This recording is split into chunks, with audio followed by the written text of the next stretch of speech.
अगर आप सभी चाहते हैं कि हम नारायण पंजयार का ऑडियो वीडियो सबसे पहले आप तक पहुंचे, तो हमारे YouTube चैनल हम नारायण पंजयार को लाल बटन दबाकर चैनल को सब्सक्राइब करें और बगल में घंटी के निशान को अवश्य ही दबाएं। धन्यवाद। बोलो बोलो माता भगवती महारानी की जय। श्रद्धालु सज्जन वृंद,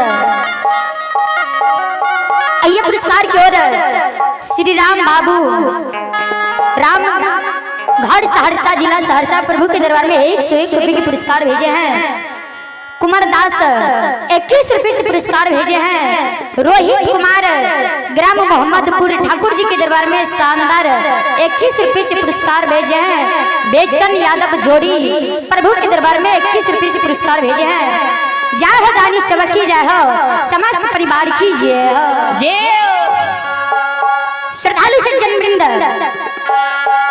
चलू जे अपने सबके बीच भागवत ज्योति के प्रसंग सुनावे छ। शांति के दान ला के सुनबे। ए धर्म स्थल में ही हमारी मां बहन बाबू भैया धर्म के लाभ उठेबे। श्रद्धालु सज्जन वृंद, जे पंजाब बाबू के मुखारबिंद से सुन लिया जो धर्मराज बाबा और महारुद्र बजरंगबली केदली के राजा, केदली के मेहमान, केदली के तपस्वी बनवासी साहसी राजा के केदली लाल पहुंच गए छे धर्मराज बाबा।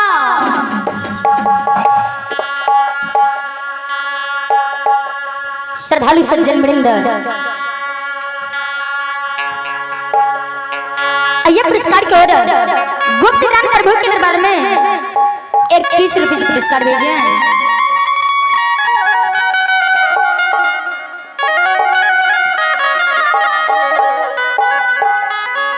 आइए पुरस्कार की ओर जय मां काली झंझकार लोक गाथा भगत मंडली चंद्रायन कोरस गायक सुशील पंजियार सुपुत्र आदेश कुमार आयुष कुमार प्रभु के दरबार में शानदार उदा दिल के साथ ठाकुर जी के दरबार में शानदार 51 रुपए से पुरस्कार भेजे हैं।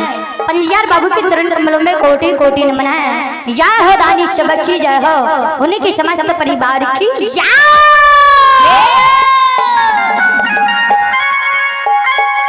सज्जन वृंद, धर्मराज बाबा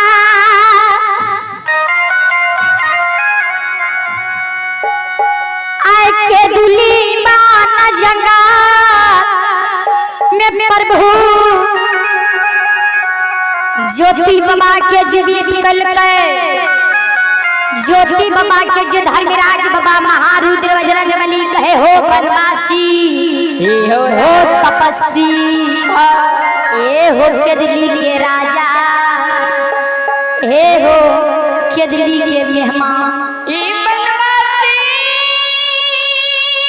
केदली के राजा चले ना केदली से जन्मभूमि स्थान नगर कॉपी के ज्योति बाबा केदली में गाने लागले। बेईमान संतान दुश्मन तू हमरा केदली ले ले लो। तू जे कहि छ हमरा केदली से जन्मभूमि स्थान के चला नगर कॉपी। बेईमान कनियो मन में विचार नहीं करे छ।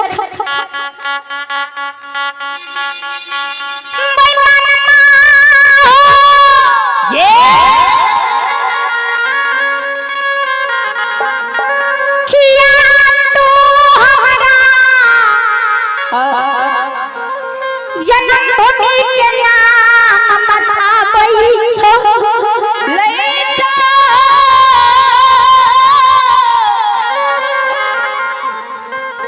बेईमान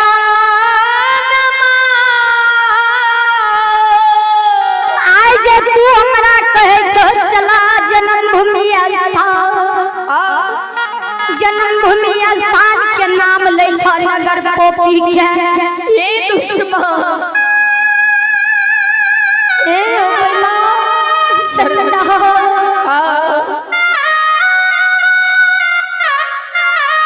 तू हमरा केदली ले ले ले सो हमरा दुख दल केदली ठाकुर जी बेईमान आखे का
गुस्से बाबा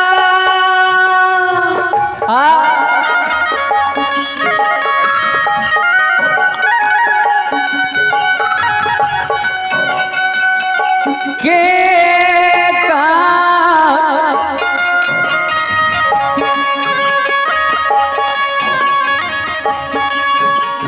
मामू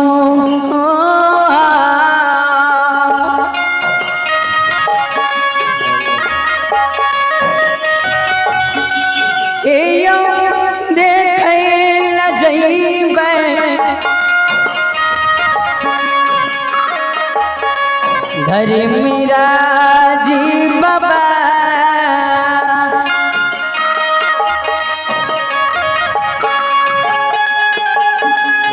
दूसरा मनमा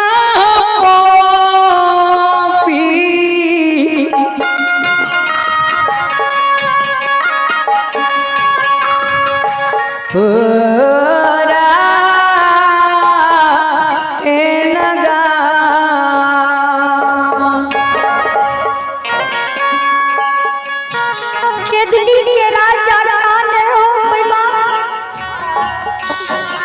ओ चंदा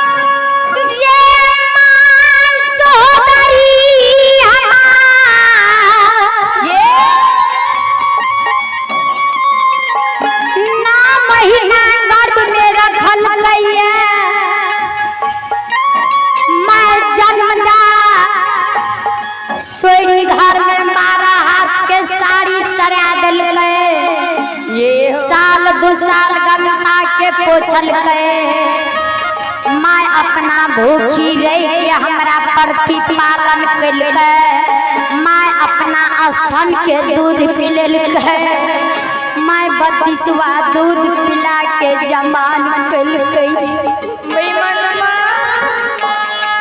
तू जगह जन्म स्थान के जाय ले मां हमर माय पोपी पे जीवित होइता